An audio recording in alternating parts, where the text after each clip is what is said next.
오늘 안에서 특징 섹터 어디로 챙겨보셨어요?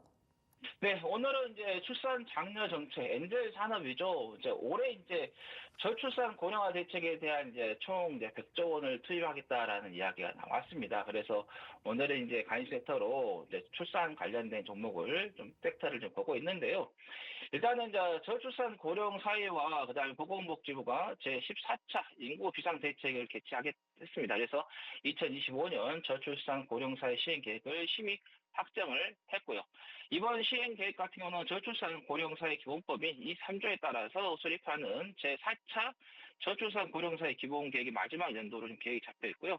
중앙정부 시행 계획 같은 경우는 총 한 300개를 가지로 해서 전체 예산이 88조 5천억 규모입니다. 그래서 전년 대비해서 6.4%인 5조 3천억이 좀 증가가 됐고요. 특히 이제 이번 예산 증가 같은 경우는 저출산 대응 직접 사업에 집중된 직결 과제 예산이 28조 6천억으로 책정되었습니다.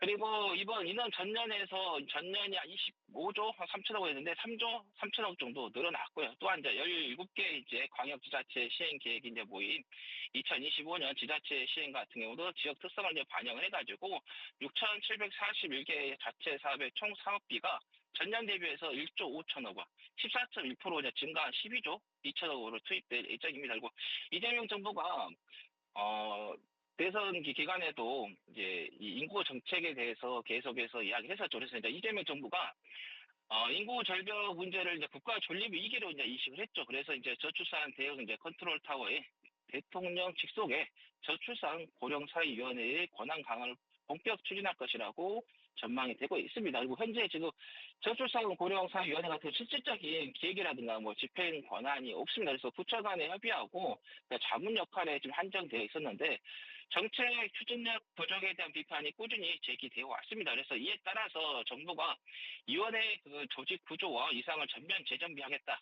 그리고 명칭 변경까지 포함한 개편안을 검토 중이라고 지금 알려져 있습니다. 그래서 그 같은 소식에 에르코스라든가 그다음에 웅진 싱크비, 아가마 컴퍼니, 그다음에 꿈비 등 출산 장려 관련된 테마가 현재 상승을 하고 있습니다.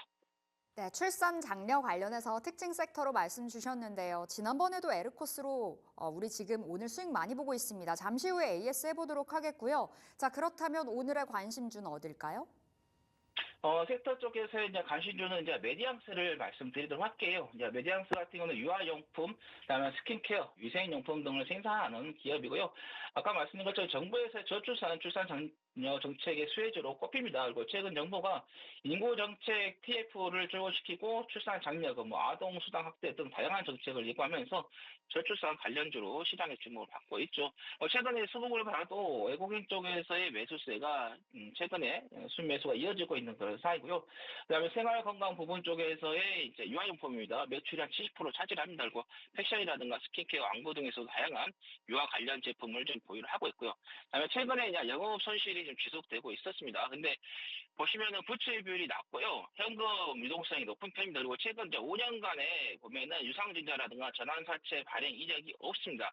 그만큼 이제 주주 가치 이삭 우려가 적다는 거고요. 그다음에 업종 평균 대비해서 저평가 구간에 위치해 있다. 그리고 과거에 이제 하나의 이제 문제가 있었죠.